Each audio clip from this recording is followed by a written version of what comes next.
Hey everyone, Eric Beans, CEO of HapPhi tonight. Going to talk about a powerhouse of group that nobody seems to care about typically, but the world of stand-up comics has stepped into the realm of technology finally. Now, stand-up comedy is usually from a technology perspective, never really needed technology.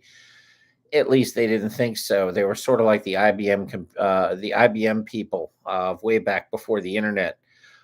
You saw some of them embracing it to some degree, but the older guys like Carlin and Richard Pryor, they weren't known obviously for being in the stand-up world online. They made their presence, either in movie performances with Pryor and Eddie Murphy, and then in major stand-up performances like Eddie Murphy Raw and Richard Pryor, obviously coming back from his cocaine ordeal that became legendary performances live at the Sunset Strip.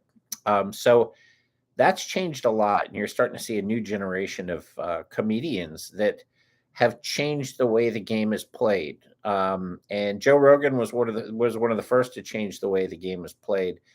His podcast that he started about 11, 12 years ago is now more influential than any TV show. I think he gets about 11, 12 million people on average. I'm a listener. A lot of other people are. And you used to go on as a comic. You used to have to go on the Tonight Show or hope to get a deal.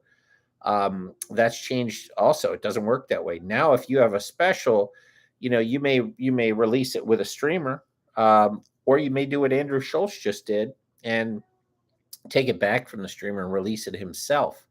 So he paid back the money to own his content so it wouldn't be censored and released it on Moment House and privately released it and made his money back times three. So he did real, real well with that model. And now people are going, wait a second, I don't need the streamer so much.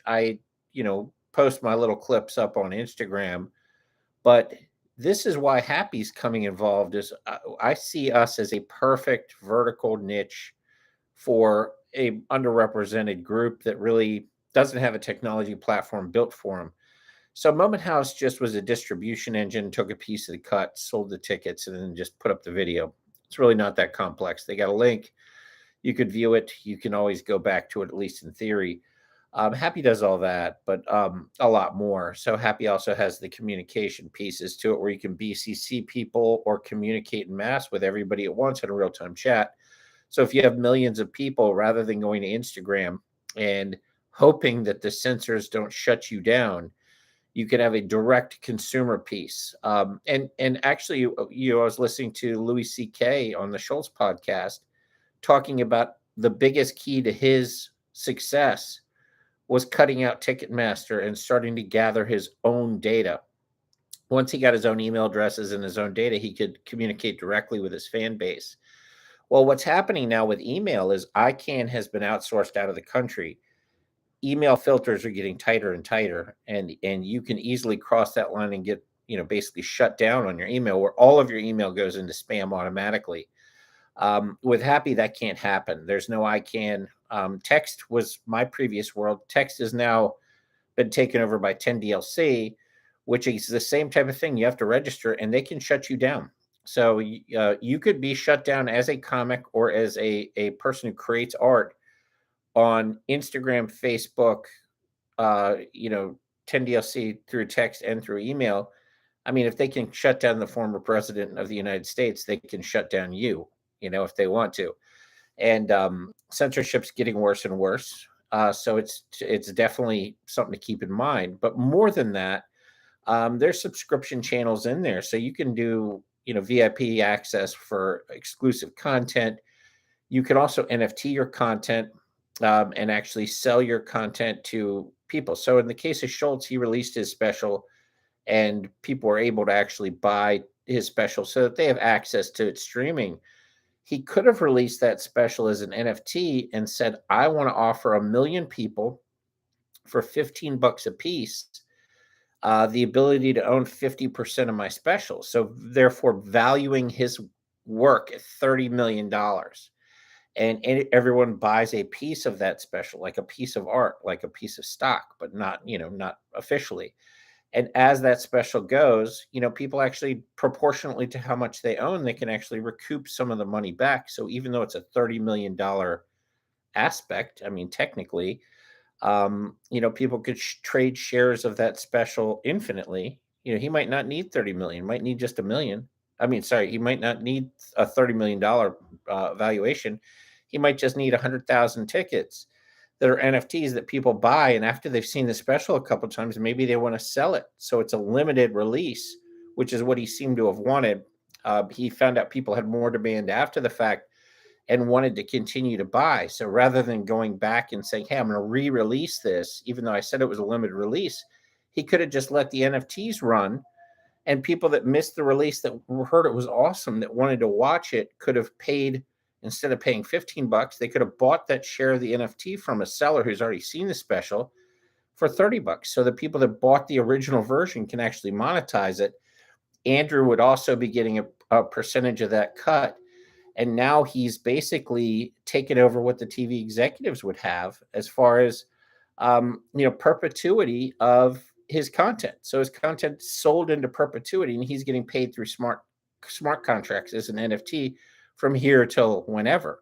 Same thing can happen with tickets. So for live events, rather than going to Ticketmaster and having them take $15 per ticket, or going through even another service that I think Louis C.K. was talking about, a service he uses that's $1.50 a ticket. You can NFT through our product. It's not even $1.50. It's pennies. And now your tickets are an NFT. The scanner is through the app, so anybody who shows up, you can validate that the ticket's real. There's no room for fraud. The ticket is not only digital access to your show, it's also a collector's item that can be resold after. So in cases of iconic people, we're talking about some big names in comedy right now with Louis C.K., Rogan, and Schultz, and Mark Norman, all these guys. As they continue to grow, you can basically be buying a piece of them, as a show art and reselling. And in an actual other example, you can do this for HapPhi as well. You can monetize. They could sell themselves. They could just be total whores and break out their whorishness and say, look, you can own 50% of everything I do online. All my stuff from here on out, I'm going to break out my worth. I'm going to say my worth 50 million bucks. I'm going to sell $25 million worth of me. You own that forever. And as I go through the iterations of my career and create more content, I still own 50% of my content, but my audience can own the other 50% and make money off of my performances of my art through perpetuity. So there's different ways to monetize yourself, which is really, really cool. There's all sorts of stuff with communication, document management, storage, sharing, all the content that you want in a completely unfiltered way where nobody can actually come in and shut you down for what you're doing, unless you're doing something with kids and stuff. Of course, the FBI is going to come get you.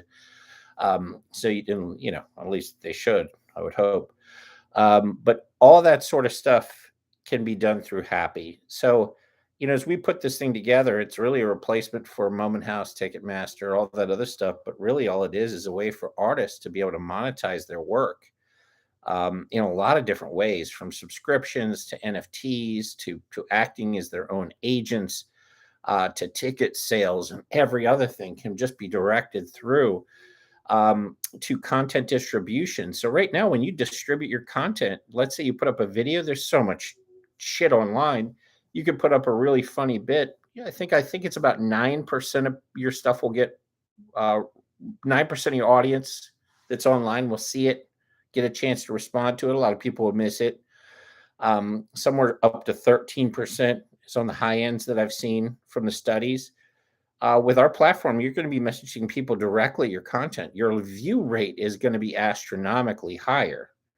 And you can also monetize that content. So you could actually monetize the content directly. Or if you wanted to distribute, let's say you like sending people to your YouTube channel. You don't want to use HapPhi for the video, but you want to push your YouTube channel or your Instagram channel. Take the link, put it through HapPhi, and send it out to all your contacts. Those people are going to watch it.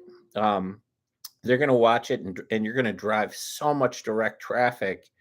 And there's no per message cost. So you're not going to be driving up your costs as well. Cool thing too is it's white label, so you can put your name, your branding. It's going to look like you actually have your shit together as a business, as a comedian, without having to know anything about technology.